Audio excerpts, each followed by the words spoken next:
আজকে আমরা দেখবো এই মোটু পাতলু কুড়কুড়ির ভেতরে আমরা কতগুলো কিমতি জিনিস পেতে পারি।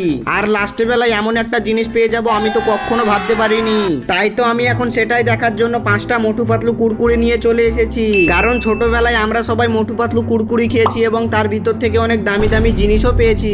চলো এখন দেখা যাক আমি কি কি দামি জিনিস পাই। আর প্রথম প্যাকেট থেকে পেয়ে গেছি একটা ছোট্ট প্লাস্টিক গাছ, কিন্তু এটা আমার কোনো কাজেই লাগবে না।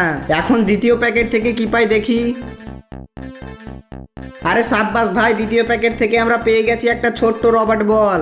আর গাইস, দুটো প্যাকেট থেকে আমরা সেরকম কিছু দামি জিনিস পাইনি, মনে হচ্ছে 3 নম্বর প্যাকেট থেকে একটা দামি জিনিস পাবো। হ্যাঁ, 3 নম্বর প্যাকেট থেকে আমি একটা দামি জিনিস পেয়ে গেছি, একটা তারা, কিন্তু এটা নকল। চলো এক বুক দুঃখ নিয়ে দেখা যাক 4 নম্বর প্যাকেট থেকে কি আমরা দামি জিনিস পাবো। না ভাই, 4 নম্বর প্যাকেট থেকেও আমরা কোনো দামি জিনিস পাইনি।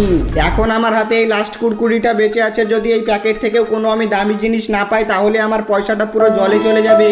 মনে হচ্ছে লাস্ট প্যাকেট থেকে একটা দামি জিনিস পেয়ে যাব।